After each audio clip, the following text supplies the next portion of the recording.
Adillah pada kami tak bodoh, meski memang kami tak pandai. Tapi kami berjanji akan tetap mengkritik sesuai isi hati. Hei penguasa, ini kami rakyat jelata. Engkau ada untuk siapa? Hei penguasa, ini kami rakyat jelata. Mau sampaikan semua keluh kesah. Bekerjalah dengan hati, pakai empati. Jangan banyak intrik, apalagi bikin taktik. Bijaklah dalam membuat peraturan. Jangan sampai bikin aturan yang berat sebelah.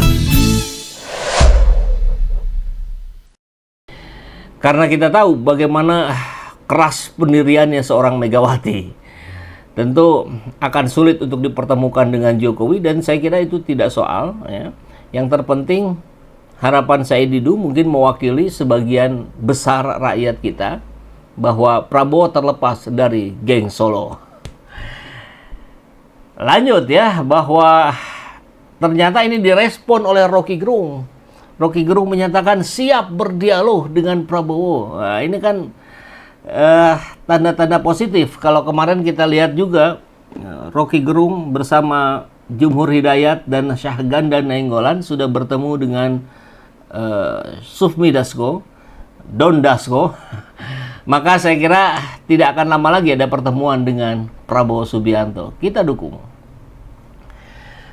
Presiden Prabowo berkeinginan untuk berdialog dengan sejumlah tokoh yang dikenal vokal mengkritik masa depan Indonesia, khususnya setelah Kabinet Merah Putih bekerja di bawah kepemimpinannya. Beberapa nama seperti Refli Harun dan Rocky Gerung disebut secara langsung oleh Prabowo sebagai sosok yang ingin diajak berdiskusi terbuka soal arah kebijakan pemerintahannya. Menanggapi undangan tersebut, Rocky memberikan respon positif. Ia menilai ajakan Presiden Prabowo merupakan langkah penting dan strategis yang datang di waktu yang tepat. Undangan Pak Prabowo ini akan menjadi satu event yang urgensinya dapat, konteksnya tersedia, dan intinya ini akan menjadi peristiwa yang penting. Timingnya pas di saat momen diperlukan, ujar Rocky di kanal YouTube miliknya Kamis hari ini. Menurutnya, niat Presiden untuk mendengar pandangan oposisi mencerminkan pemahaman mendalam akan prinsip demokrasi. Ia menyebut bahwa dalam demokrasi, oposisi hadir untuk mencegah potensi otoritarianisme dan membantu pemerintah tetap pada rel yang benar. Yang justru ingin dikenali adalah ini jenis oposisi apa? Oposisi asal ngomong, asal omon-omon, atau oposisi yang substansial? Ini pertanyaan yang retorik dari seorang Rocky Gerung ya. Sosok yang akrab dipanggil RG ini memandang undangan Presiden ini sebagai peluang untuk mengevaluasi arah bangsa secara menyeluruh. Ya, memang harus komprehensif ya. Ini akan menjadi satu titik historis untuk mengevaluasi secara sempurna apakah rezim ini mengarah pada Indonesia gelap atau rezim ini memang sedang berupaya meninggalkan Indonesia gelap dan menjadikan kita masing-masing ini ya menjadi penerangnya. Kan begitu ya. Jika ajakan ini benar-benar terwujud, maka pertemuan antara Presiden Prabowo dan para pengkritiknya bisa menjadi ruang dialog konstruktif yang memperkaya demokrasi Indonesia, bukan diserang oleh buzzer seperti yang dilakukan di rezimnya Jokowi. Ada orang ngomong dikit dihantam habis-habisan. Prabowo justru mengajaknya untuk berdiskusi. Saya kira ini hal positif yang harus kita apresiasi ya. Walaupun tentu tetap mengedepankan daya-daya pikir yang tetap kritis. Saya kira itu menjadi catatan penting.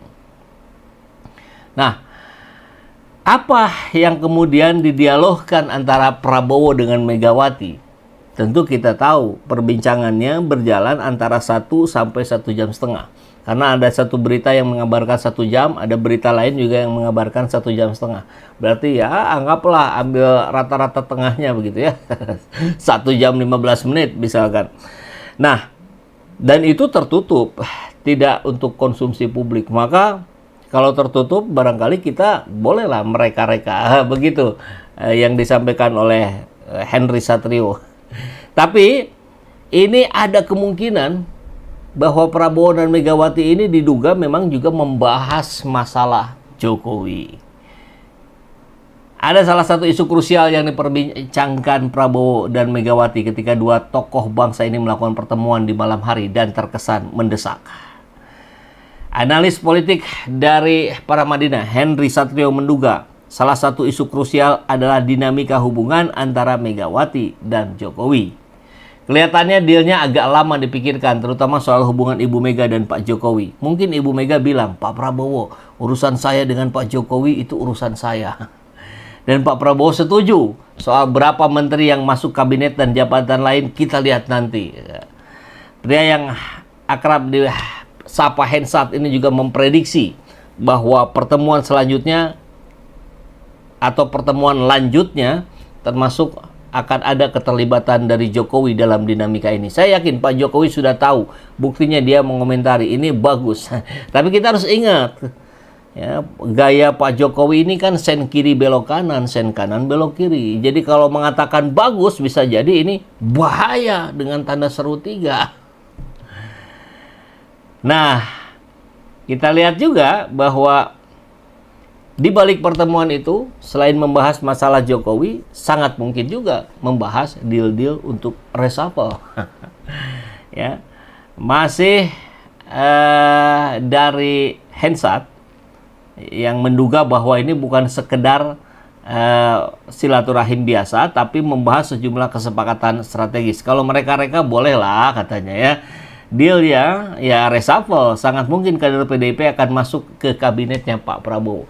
Dan ini mungkin akan kita lihat di tanggal 20 April nanti, karena 20 April itu adalah tepat pemerintahan Pak Prabowo berusia 6 bulan. Dan kita pernah mendengar bahwa Pak Prabowo akan melakukan langkah-langkah strategis di 6 bulan pertamanya. Jadi akan sangat kita tunggu itu. Dan menurutnya masuknya PDIP ke dalam pemerintahan bisa menjadi angin segar untuk stabilitas politik dan kerja-kerja eksekutif. Meski di sisi lain, ini menjadi tantangan tersendiri bagi demokrasi di saat semua partai merapat ke pemerintahan.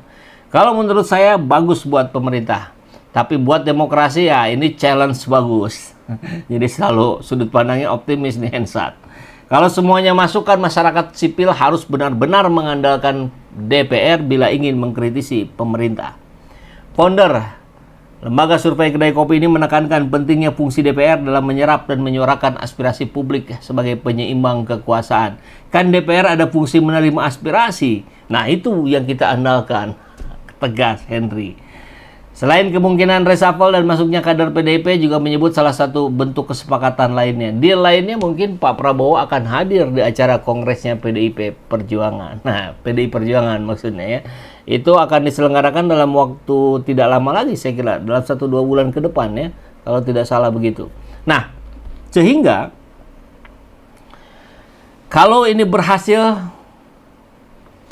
PDIP bisa dirangkul, Rocky Gerung, Refli Harun dan kawan-kawan kemudian bisa berdialog, maka meskipun tetap harus dikritisi pemerintahan ini, tapi saya kira bisa jadi Prabowo akan dikenang sebagai pemersatu kekuatan politik.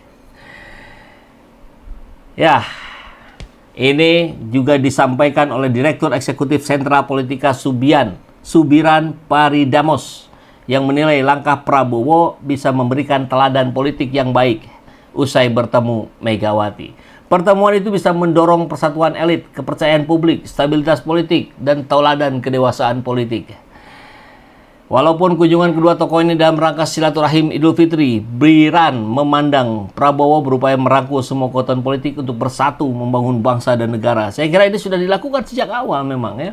Termasuk merangkul semua presiden dan wakil presiden, untuk bersama-sama memberikan masukan dan mengawasi jalannya pemerintahan, terutama Danantara tuh ya, harus diawasi bareng-bareng itu. Dan Brian juga mengamati kunjungan Prabowo disambut baik Megawati sehingga ada sinyal positif mengenai upaya persatuan dalam perjalanan hingga 5 tahun ke depan. Megawati memiliki kekuatan politik tidak sekedar ketum PDIP, tapi sebagai putri proklamator dan juga mantan presiden yang saat ini mengambil posisi di luar pemerintahan Prabowo. Artinya, pertemuan itu akan mendinginkan suhu politik dalam upaya Prabowo merealisasikan visi dan misinya. Maka saya kira yang dimaksud oleh pengamat ini juga penting mendapat sorotan dari kita.